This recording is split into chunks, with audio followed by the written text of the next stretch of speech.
جو مسلمانوں کے لیے ایک سلسلے میں مددگار ثابت ہوا،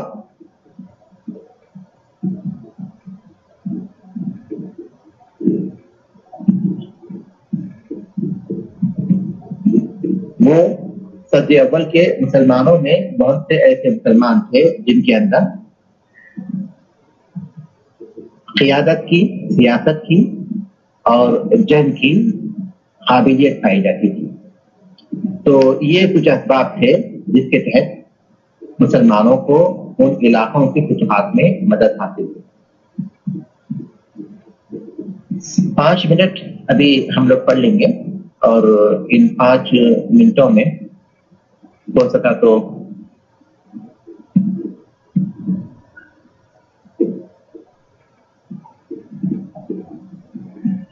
عراق کی جو فتح ہوئی تھی ابوبکر صدیق رضی اللہ عنہ کی خلافت کے دور میں، اس کو پڑھ لیں گے۔ تو انہوں نے 2 باتوں پر روشنی ڈالی ان فتوحات کا ذکر کرنے سے پہلے۔ سب سے پہلی بات یہ کہ اسلامی فتوحات کے اسباب کیا تھے، 2 اسباب کا ذکر کیا، اور دوسرا یہ کہ ان فتوحات میں کون سے عوامل اور کون سے عناصر تھے جو مسلمانوں کے لیے مددگار ثابت ہوئے۔ تو انہوں نے اس کے 5 عوامل اور 5 عناصر بیان کیے۔ اب فتوحات کا ذکر کر رہے ہیں تو سب سے پہلے عراق کی فتح کا ذکر کر رہے ہیں۔ اس دور میں عراق فارس کے تابع تھا۔ یہاں 2 لفظ ہیں اور 2 لفظوں کے فرق کو یاد رکھیے، ایک فارس ہے اور دوسرا فارس۔ فارس شہ سوار کو کہتے ہیں، گھوڑے پر سواری کرنے میں ماہر انسان کو فارس کہتے ہیں، اور اس کی جمع ہے فرسان۔ را پر فتح کے ساتھ فارس شہ سوار کو کہتے ہیں اور اس کی جمع ہے فرسان۔ اور فارس یہ ملک کا نام ہے جو آج ایران کہلاتا ہے۔ فارس ملک کا نام ہے جو آج ایران کہلاتا ہے، اور اس ملک کے رہنے والے کو فارسی کہا جاتا ہے اور اس کی جمع ہے فرس۔ فارس ملک کا نام ہے جو آج ایران کہلاتا ہے، اور اس ملک کے رہنے والے کو فارسی کہا جاتا تھا اور اس کی جمع ہے فرس۔ عراق اس دور میں فرس کے تابع تھا، یعنی فارس کے تابع تھا، اور مسلمانوں کے وہاں پہنچنے سے پہلے، یعنی ابوبکر صدیق رضی اللہ عنہ کی خلافت کے دور میں مسلمان جب وہ عراق کو فتح کرنے کے لیے پہنچے تھے یا فارسی ملک کے فارسیوں کے پاس گئے تھے، تو اس سے پہلے مسلمانوں میں اور ان کے درمیان جو تعلقات، یہ پہلا موقع نہیں تھا جب کہ مسلمان وہاں پہنچے تھے۔ ابوبکر صدیق رضی اللہ عنہ کی خلافت کے دور میں عراق کی فتح کے لیے مسلمانوں کا جانا یہ پہلا موقع نہیں تھا، بلکہ اس سے پہلے بھی مسلمانوں میں اور فارسیوں میں تعلقات پیدا ہوئے تھے۔ سب سے پہلے فارسیوں میں اور مسلمانوں میں اس وقت تعلقات پیدا ہوئے تھے جبکہ اللہ کے رسول صلی اللہ علیہ وسلم نے حدیبیہ کی صلح سے فارغ ہونے کے بعد سن 6 ہجری کے آخر میں یا پھر 7 ہجری کے ابتدا میں بادشاہوں کو خطوط لکھے تھے۔ تو فارس کے بادشاہ خسرو پرویز کو بھی خط لکھا تھا، اور عبداللہ ابن حذافہ رضی اللہ تعالیٰ عنہ کے ذریعے وہ خط خسرو پرویز کے پاس بھیجا تھا سن 6 ہجری کے آخر میں یا پھر 7 ہجری کے اوائل میں۔ یہ خط جب اس کے پاس پہنچا تو اس نے تکبر کے ساتھ آپ کا ایک خط پھاڑ دیا تھا اور متکبرانہ انداز میں لکھا تھا کہ میری رعایا میں سے ایک شخص میرے نام سے پہلے اپنا نام لکھتا ہے۔ نتیجے میں چند دن کے بعد وہ خود بھی قتل کر دیا گیا تھا۔ تو یہ پہلا تعلق تھا، پہلا تعلق جو فارسیوں سے مسلمانوں کا پیدا ہوا تھا وہ اس خط کے ذریعے تھا جو اللہ کے رسول صلی اللہ علیہ وسلم نے عبداللہ ابن حذافہ رضی اللہ تعالیٰ عنہ کے ذریعے فارس کے بادشاہ خسرو پرویز کے پاس بھیجا تھا۔ دوسرا جو تعلق تھا وہ یہ کہ یمن میں فارس کی طرف سے جو حاکم تھے، کیونکہ یمن اس وقت فارسیوں کے تابع تھا، یمن میں فارس کی طرف سے بازان حاکم تھے، اور اللہ کے رسول صلی اللہ علیہ وسلم کے آخری دور میں انہوں نے اسلام قبول کر لیا۔ تو یہ دوسرا تعلق پیدا ہوا تھا فارسیوں سے، جبکہ یمن میں فارس کی طرف سے جو حاکم مقرر تھے بازار رضی اللہ عنہ، انہوں نے اسلام قبول کر لیا تھا۔ تیسرا جو تعلق تھا وہ یہ کہ مرتدین سے مسلمانوں کی جو جنگیں ہوئی تھیں اس میں یمن میں جو فارسی پائے جاتے تھے فارس کے جو لوگ یمن میں پائے جاتے تھے ان کے ساتھ بھی مسلمانوں کی جنگ ہوئی تھی. تو یہ 3 طرح سے مسلمانوں کا تعلق اس سے پہلے پیدا ہو چکا تھا. ابوبکر صدیق رضی اللہ تعالیٰ نے مہارت کے ساتھ کام جنگی مہارت سے کام لیتے ہوئے عراق کی فتح کے سلسلے میں جو منصوبہ بندی کی تھی تو اس کے 2 فوجیں انہوں نے تیار کی. ایک فوج خالد بن ولید رضی اللہ تعالیٰ کی قیادت میں, اور انہیں حکم دیا تھا کہ وہ جنوب مغرب سے عراق میں داخل ہوں. ایک فوج خالد بن ولید رضی اللہ تعالیٰ کی قیادت میں انہوں نے تیار کی تھی اور انہوں نے حکم دیا تھا کہ وہ جنوب مغرب سے عراق کے نشیبی علاقے سے داخل ہوں. اور دوسری فوج انہوں نے تیار کی تھی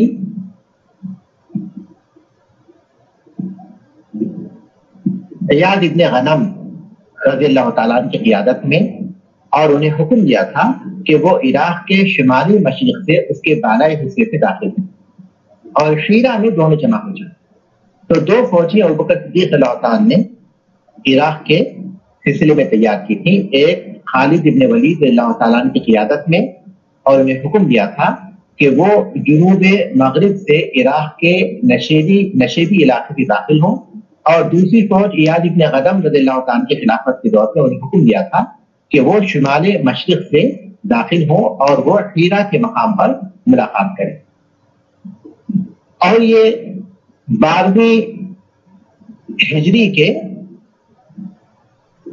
ابتدا میں تھا. بعض مورخین لکھتے ہیں کہ محرم سن 12 ہجری کی بات ہے. جب یہ دونوں آگے بڑھے, ایک طرف سے خالد بن ولید رضی اللہ تعالیٰ اور دوسری طرف سے ایاد بن غنم رضی اللہ تعالیٰ, تو ایاد بن غنم رضی اللہ تعالیٰ کا مقابلہ عقیدر بن عبد الملک سے ہوا دومت الجندل میں. دومت الجندل نامی مقام پر عقیدر ان کے راستے میں آ گیا, جس کی وجہ سے آگے بڑھنے میں انہیں تاخیر ہو گئی. دوسری طرف سے جنوب مغرب سے خالد بن ولید رضی اللہ تعالیٰ داخل ہوئے, اور ان کے اور فارسیوں کے درمیان جو سب سے پہلا معرکہ پیش آیا وہ حفیر نامی مقام پر, اور اس معرکے کو ذات السلاسل کہا جاتا ہے.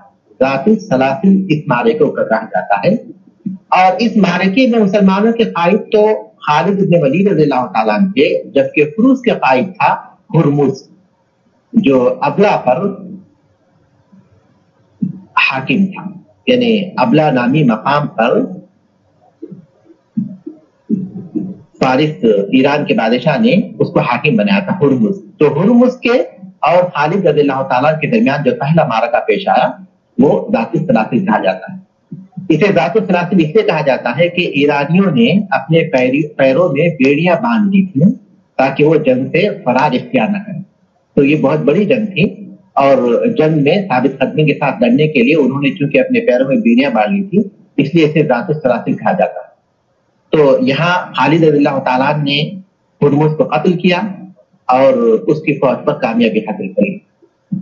اس کے بعد پھر وہ ولجا گئے, وہاں فارسی فوج سے ان سے ملاقات ہوئی جس کی قیادت بہمن جاذبیہ کر رہا تھا, اور وہاں سے لیز گئے, پھر حیرہ گئے.